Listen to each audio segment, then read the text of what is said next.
Good morning, Nancy Burt-Preece here. I'm an independent Stampin' Up! Demonstrator. Here's my email, my website. This is, and you can order right off of my website. Here is the July host code. Take a screenshot because I do a lot on my Facebook business page. Of course, this is going to be also on my Facebook page and my YouTube channel. And check for Pinterest. So, last week we talked about paper cutters and we talked about paper. So I would say you're a beginning stamper. What do you need? You definitely need a paper cutter and you definitely need some paper. So somebody said to me, I'm a little overwhelmed. What do I do? I'm on page 122 of the annual catalog. What do I do? Well, I think it was my upline, Missy, who suggested to me, pick a color family you really love. Or you could even pick an in-color family, which is less colors in it. There's only 5. And you can get some ink in that color family. You can get some cardstock in that color family. And if you look through the catalog, on page 126, you can get an assortment of the brights or the neutrals or the regals or the in colors. So it gives you a few cardstock of each color for a little bit more reasonable price.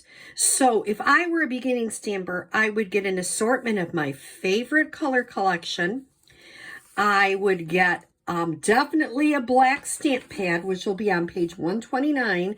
I'd get a Memento black. And I would also get some white. Ours is called basic white. Now, why should you buy from Stampin' Up? Now I got to find my basic white. Here it is, page 140. I would get some basic white. Why Stampin' Up cardstock? Well, let me tell you. I have a friend who uses a lot of different products from a lot of different places. And she said to me, honest to goodness, Stampin' Up! Cardstock is the best in the business. It really is. It's the nicest weight. It is consistent. All the colors coordinate. It is truly the best. So beginning stamper, you need a paper cutter. It doesn't have to be super expensive. There is one in our catalog, but you can get a paper trimmer someplace if you want. But I would definitely stick with our ink and our color because that is high quality. So pick a color family, get some paper, get a few ink. You could even go and get some stamp ink refills. You can also do like here, you could get number 6, a classic assortment on page 129 of the annual catalog, a classic assortment of minis for $24.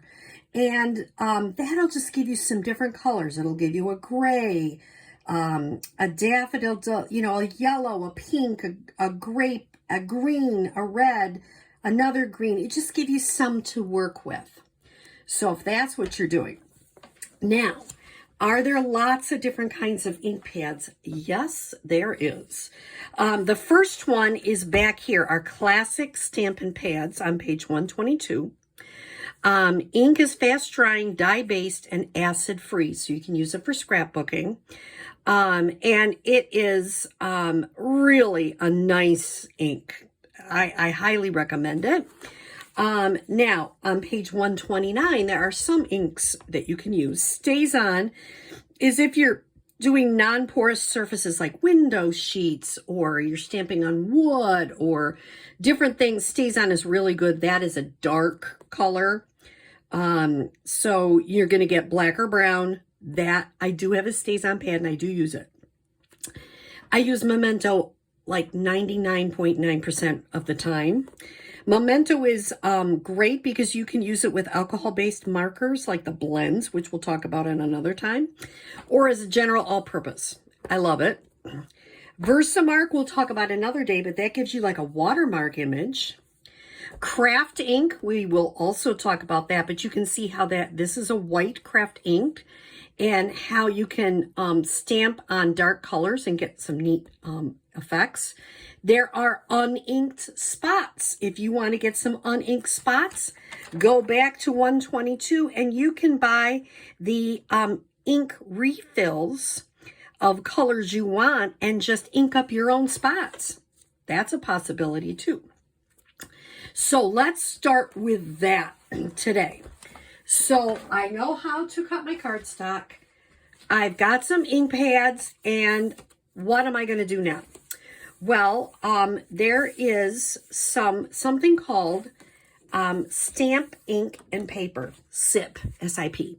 And so we're going to get a nice stamp set. This is called Hand Penned Petals in our catalog.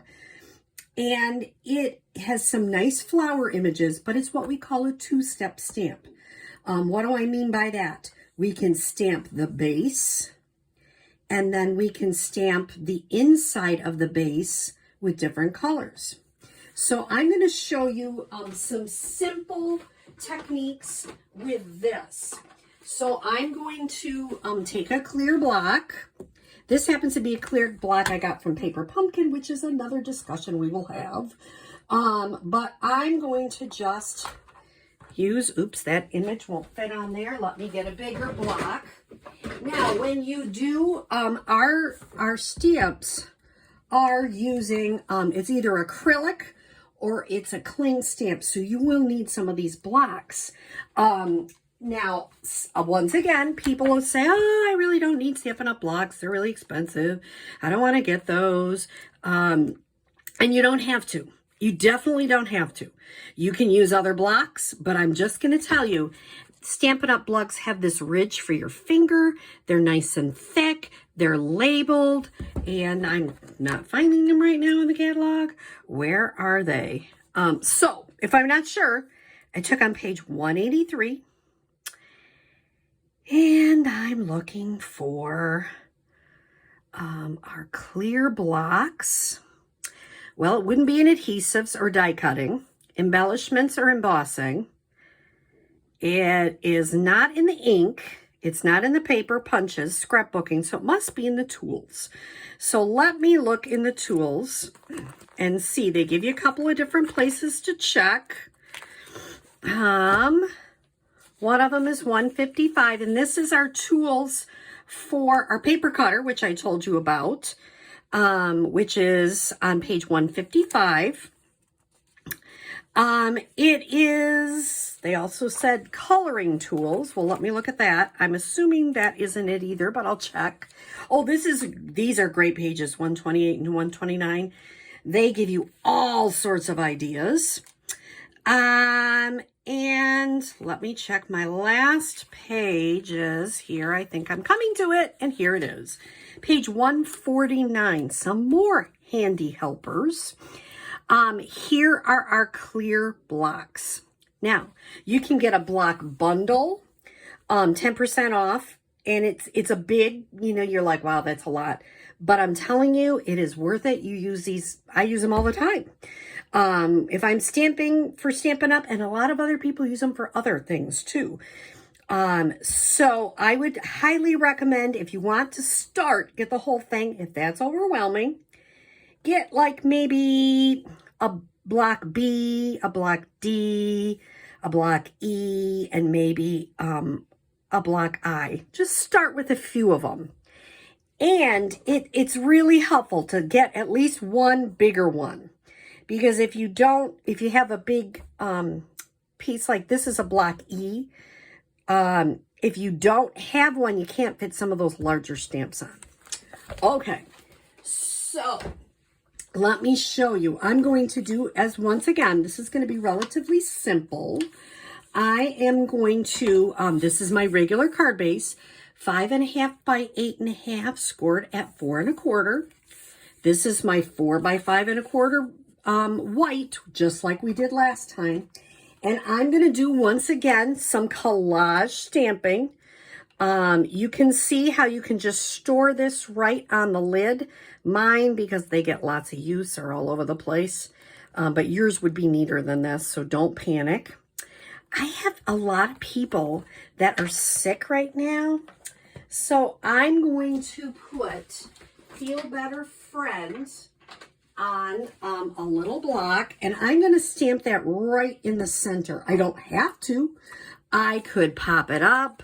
I could do, like, there's no wrong or right. Remember, it's just whatever you want. Be helpful if I had it oriented correctly. Remember, when I'm stamping, I'm going to stamp down, pick it straight up. Don't rock it, because you'll get those, like, some people call them halos. I don't really care for those. Now, before I put the lid back on, I'm going to do some stamping. I'm making sure I'm just tapping all over the block, making sure it's inked. I can check again. And then I'm just going to kind of do some random stamping. Remember, our eye does like things in odd numbers. Not sure why. There's probably all sorts of science about that. So there's 3, but it seems like it needs something. So I'm going to just put, and this is a big block. I don't need it quite that big, but it happens to be handy. So I'm going to put a couple of them like right there. Okay, so very simple, nothing exciting about that. Now, I'm going to come back and I'm going to go, I need this flower. I'm going to pick some flowers that I like, and I'm going to start coming back and putting details in. So I'm going to pick the big flower. Now, this is supposed to be kind of a watercolor look. Now, if you're a person that likes things to be 100% lined up, you may not be happy with this stamp set because it is a little bit more of a watercolor effect. So I'm using Highland Heather because that's what my paper is.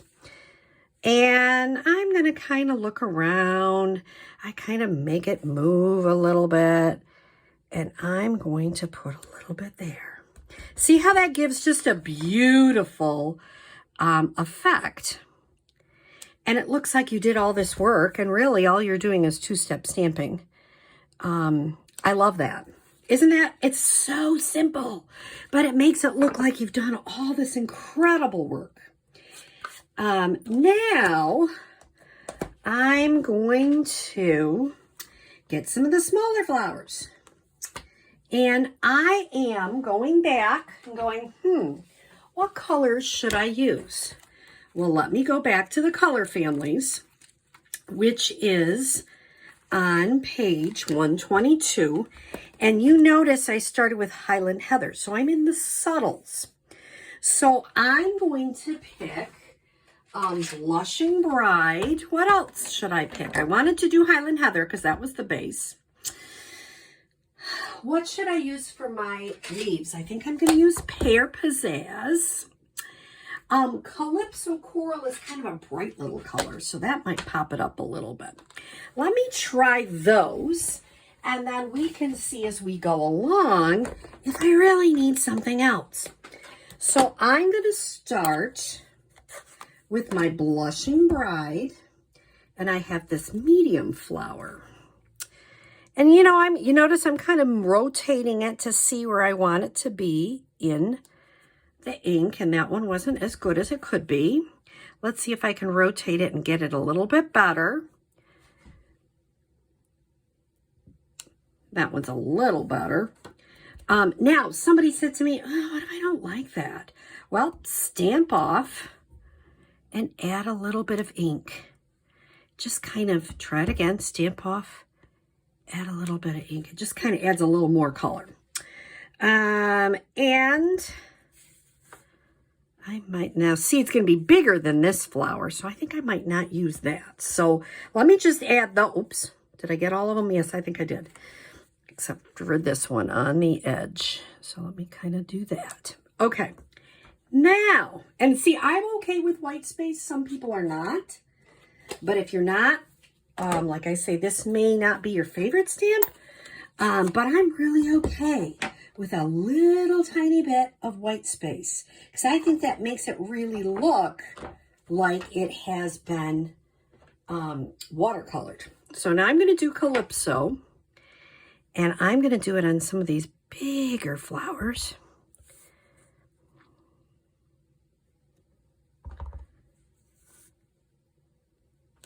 Isn't that a fun look?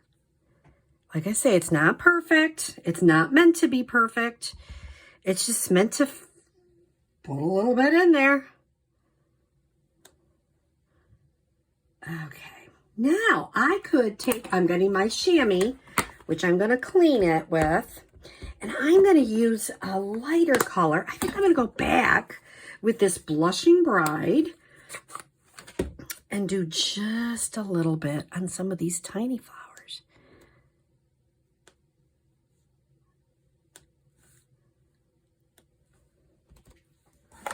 It's a little messy looking. If you don't like messy looking, that might not be your favorite. I don't mind it.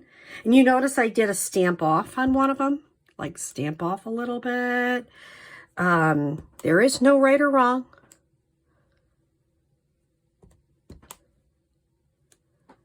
Okay, so I've added some color to the flowers. It's not perfect. It's not meant to be.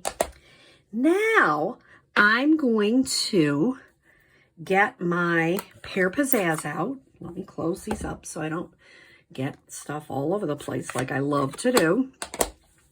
And I'm going to add in some leaves. I'm going to actually get a small block because that'll be more helpful for our leaves. And I have my blocks all stored in one area. Oops. So the bigger leaves, I'm going to use this one because it's a little bit bigger. It fills in more of the leaf. So for the bigger leaves, I'm using this one. Now for the smaller leaves, I'm using the smaller one. Remember, you can stamp off to add some different colors if you choose. Let me stamp off on this one so it'll show a little interest.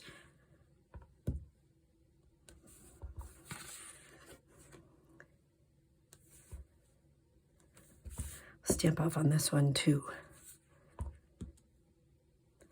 Of course, you probably know to always have scrap paper because I don't know about you, but I get messy stuff all over the place. I'm going to put a little bit of there for that color. Okay, now I have one more thing. I'm going to get the Balmy Blue, and I am going to add the top to the petals. See if I get that really inked up.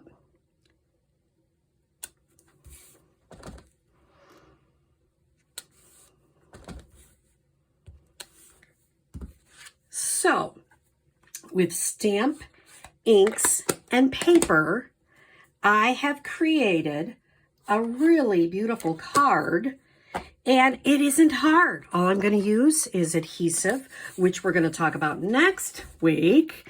I am using Stamp and Seal, which is in the back of our catalog. I personally like it. There's also glue, which we'll talk about. We'll talk about all the adhesives next time. But and I can put a flower. I'm not going to do it on camera, but I could put a little flower and put it on the inside white. So not a hard card, stamps, ink, and paper. That's all I've done. So it's very viable to just get a couple stamp sets, a couple of inks, a little bit of paper, and you can start creating. So I hope you are sharing this with people that may want to stamp but are afraid and not sure how to start. And I hope you learn a few techniques that might help you. I hope you have a great day. Thanks.